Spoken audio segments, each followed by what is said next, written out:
दोस्तों आज हम बात करने वाले हैं पिट्यूटरी ग्लैंड क्या होता है और साथ में हम हाइपोथैलेमस है उसके बारे में बात करते हैं। तो हम बात करते हैं पिट्यूटरी ग्लैंड क्या है। तो दोस्तों आपको पता है पिट्यूटरी ग्लैंड क्या होता है। पिट्यूटरी ग्लैंड एंडोक्राइन ग्लैंड बोला जाता है बिकॉज पिट्यूटरी ग्लैंड क्या है, हार्मोन्स को रिलीज करता है। ठीक है, इसलिए पिट्यूटरी ग्लैंड को एंडोक्राइन ग्लैंड भी बोला जाता है, जो कि हमारे हार्मोन्स को रिलीज करता है।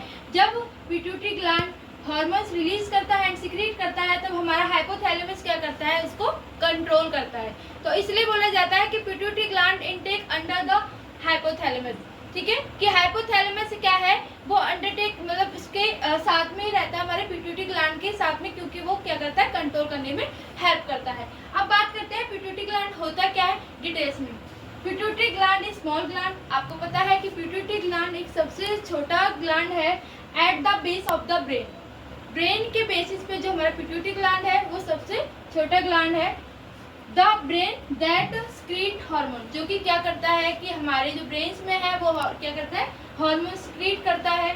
जब हार्मोन स्क्रीट होता है तो रेगुलेशन ग्रोथ होती है। जब हार्मोन स्क्रीट होते हैं तो क्या होता है, हमारी बॉडी में रेगुलेशन ग्रोथ होती है। उसके बाद डेवलपमेंट, आपको पता है जब हार्मोन्स रिलीज होंगे तो उसके बाद ग्रोथ होगी, उसके बाद हमारी बॉडी के लिए डेवलपमेंट होगा।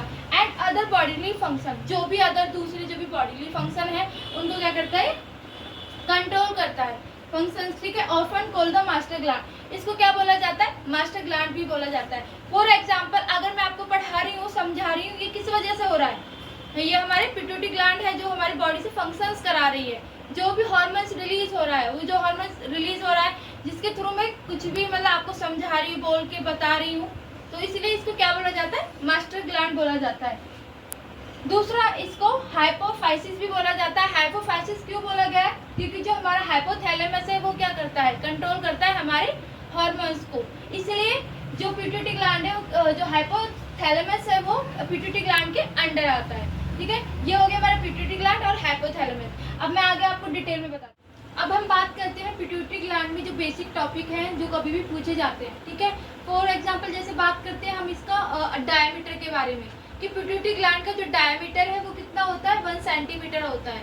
1 सेंटीमीटर यानी बहुत ही ज़्यादा स्मॉल होता है, लाइक पी की साइज के अकॉर्डिंग होता है। जैसे मटर का दाना होता है उसी के साइज का क्या होता है, हमारा पिट्यूटरी ग्लैंड होता है। अब बात करते हैं वेट। जो पिट्यूटरी ग्लैंड का जो वेट है वो कितना होता है, 0.5 ग्राम, यानी 0.5 ग्राम क्या होता है, पिट्यूटरी ग्लैंड का वेट होता है। लोकेशन, जो हमारा पिट्यूटरी ग्लैंड है वो कहाँ पे प्रेजेंट होता है। पिट्यूटरी ग्लैंड हमारा sella turcica in the sphenoid bone at the base of school.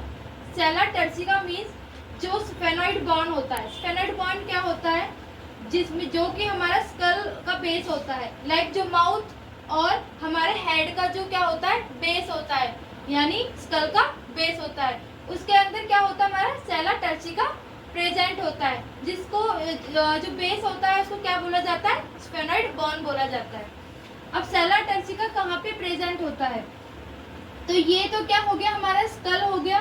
ठीक है, और स्फेनॉइड बोन बोला जाता है। ठीक है, अब बात करते हैं कि सेला टर्सिका कहाँ पे प्रेजेंट होता है। ये हमारा ब्रेन है।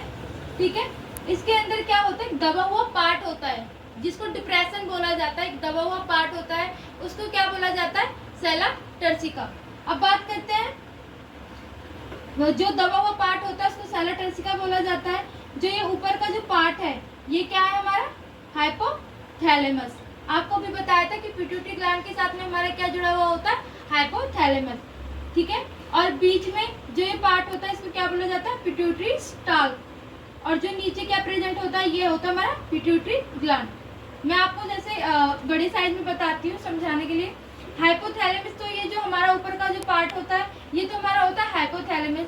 पिट्यूटरी स्टाल्क क्यों बोला जाता है, एक स्टिक के की तरह क्या होता है, पिट्यूटरी स्टाल्क होता है जो क्या करता है, हाइपोथैलेमस और पिट्यूटरी ग्लैंड को आपस में जोड़े रखता है। ठीक है, तो ये क्या होता है, हमारा pituitary stalk. Now what is the hypothalamus hypophyseal relationship. हम बात करने वाले हैं हाइपोथैलेमस हाइपोफिजल रिलेशनशिप क्या होता है। मैंने अभी आपको बताया था कि पिट्यूटरी ग्लैंड और हाइपोथैलेमस एक यूनिटी बना करके रखते हैं। एक ऐसा रिलेशनशिप होता है इन दोनों के बीच में कि जो हाइपोथैलेमस है वो क्या करता है, पिट्यूटरी ग्लैंड को क्या करता है, कंट्रोल करता है। बात करते हैं कैसे कंट्रोल करता है। आपको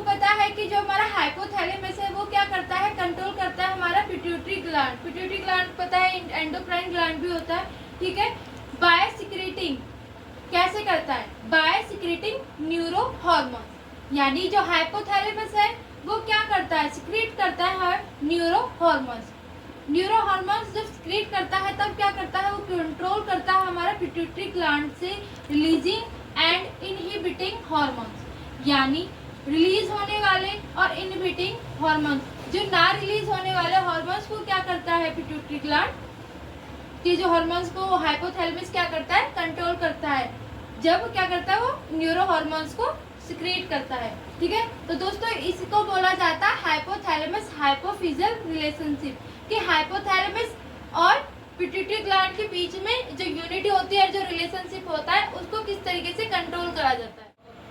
अब हम बात करते हैं हाइपोथैलेमस और पिट्यूटरी ग्लैंड के बीच में रिलेशनशिप कैसे बनता है और किस तरीके से इन दोनों में यूनिटी बनती है। तो दोस्तों आइए बात करते हैं हाइपोथैलेमस हाइपोफिजियल रिलेशनशिप के बारे में। हाइपोथैलेमस रिलीजिंग हार्मोन, यानी जो हाइपोथैलेमस है रिलीजिंग हार्मोन मतलब क्या है कि हाइपोथैलेमस स्टिमुलेट करता है किसको, पिट्यूटरी ग्लैंड को स्टिमुलेट करता है हार्मोन्स रिलीज करने के लिए, ठीक है। जब पिट्यूटरी ग्लैंड हार्मोन्स रिलीज कर देता है तब raised blood level of hormones, ठीक है, यानी जब पिट्यूटरी ग्लैंड हार्मोन्स रिलीज करता है तब रेज्ड यानी जो हार्मोन्स का लेवल है ब्लड के अंदर ज्यादा हो जाता है, ठीक है।